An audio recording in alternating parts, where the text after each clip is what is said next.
uplands club walking, Sir John. Why, your daughter is one of the members. Oh, to be sure, I'd quite forgot it in my thoughts of greater things. Well, vamp on to Marlet, will ye, and order that carriage, and maybe I'll drive round and inspect the club. The village of Marlet lay amid the northeastern undulations of the beautiful Vale of Blackmoor, this fertile and sheltered tract of country in which the fields are never brown and the springs are never dry.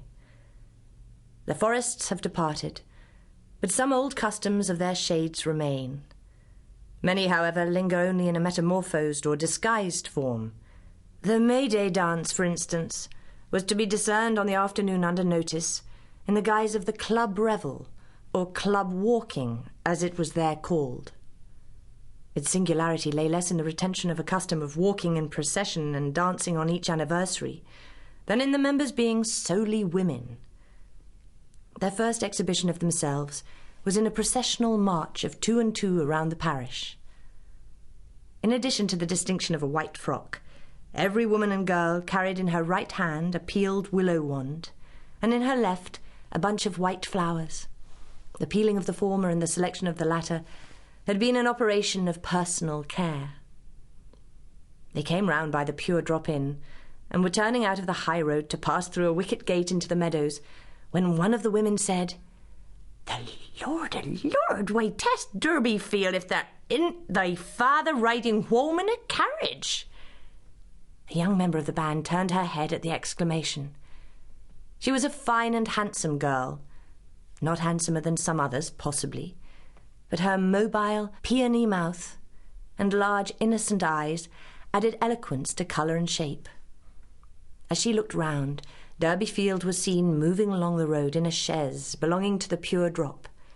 He was leaning back, and with his eyes closed luxuriously, was waving his hand above his head, and singing in a slow recitative, "I've got a girt family vault at Kingsbear, and knighted forefathers in lead coffins there."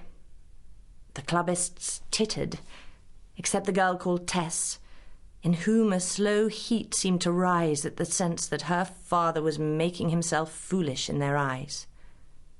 Tess's pride would not allow her to turn her head again, to learn what her father's meaning was, if he had any, and thus she moved on with the whole body to the enclosure where there was to be dancing on the green. As there were no men in the company, the girls danced first with each other, but when the hour for the close of labour drew on, the masculine inhabitants of the village, together with other idlers and pedestrians, gathered round the spot and appeared inclined to negotiate for a partner. Among these onlookers were 3 young men of a superior class, carrying small knapsacks strapped to their shoulders and stout sticks in their hands. Their general likeness to each other and their consecutive ages would almost have suggested that they might be, what in fact they were, brothers.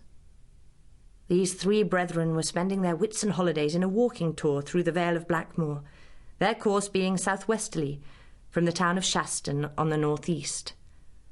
The 2 elder of the brothers were plainly not intending to linger more than a moment, but the spectacle of a bevy of girls dancing without male partners seemed to amuse the third, and make him in no hurry to move on. He unstrapped his knapsack, put it with his stick on the hedge-bank, and opened the gate. "What are you going to do, Angel?" asked the eldest. "I'm inclined to go and have a fling with them." "I'll overtake you in Cuthbert in 5 minutes. Don't stop. I give my word that I will, Felix." The 2 elder reluctantly left him, and walked on, taking their brother's knapsack to relieve him in following, and the youngest entered the field. "This is 1,000 pities," he said gallantly to 2 or 3 of the girls nearest him as soon as there was a pause in the dance. "Where are your partners, my dears?" "They've not left off work yet," answered one of the boldest. "They'll be here by and by. Till then will you be one, sir?" The young man, thus invited, took almost the first that came to hand, which was not the speaker, as she had expected. Nor did it happen to be Tess Durbeyfield. Pedigree, ancestral skeletons, monumental record, the D'Urberville lineaments did not help Tess in her life's battle as yet, even to the extent of attracting to her a dancing partner over the heads